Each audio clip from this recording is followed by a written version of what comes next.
Snatchy kitty cat learns to ask. Once upon a time, in a big, cozy house with sunny windows and soft rugs, there lived a little kitty cat named Snatchy. She lived there with her sweet and gentle mama cat. Snatchy was a fluffy, curious, and very quick little kitten. Her paws were so fast that she could snatch a yarn ball from across the room in the blink of an eye. But there was one small problem. Snatchy didn't have any friends. She used to play with the other animals in the neighborhood, Pip the puppy, Lila the lamb, and even Tutu the turtle. But now they didn't want to play with her anymore. Why? Because Snatchy always grabbed their toys without asking. If Pip was chewing a squeaky toy, snatch. If Lila was playing with her bell, slap. If Tutu had a shiny rock, grab. Snatchy thought, "I'm a cat. I'm supposed to be fast and snatchy. That's just what I do." But the other animals didn't like it. They felt sad. They felt ignored. They stopped talking to Snatchy.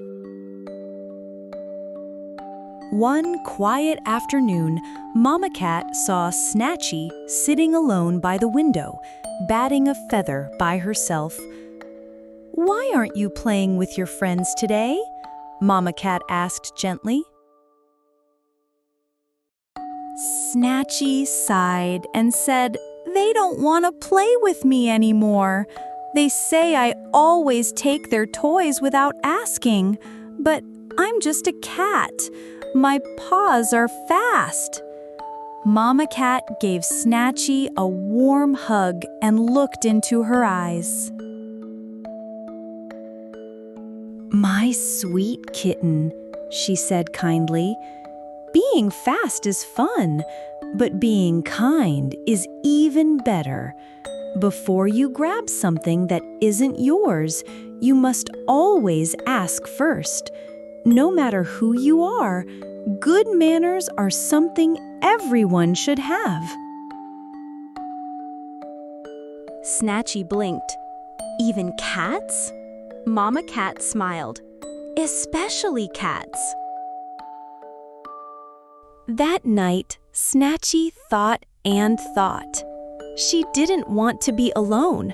She didn't want to make her friends sad. She wanted to try. The next day, Snatchy saw Pip playing with a bouncy red ball. Her paws twitched. She really wanted to grab it, but then she remembered Mama Cat's words. "Pip," she said softly, "may I please play with your ball?" Pip's ears perked up in surprise. "You're asking?" Snatchy nodded. Pip smiled. "Sure, let's play together." Later, Snatchy saw Lila with her jingling bell. She asked politely again, and again, with Tutu's shiny rock. Soon, all her friends were smiling and laughing with her. They were happy, and so was Snatchy. She still had fast paws, but now she had something even better: kindness and good friends. And every night, when Mama Cat tucked her into bed, Snatchy would purr and say, "Thank you for teaching me to ask." Good night, little one. Sweet dreams, and always remember, kindness makes hearts closer. Please don't forget to like and subscribe.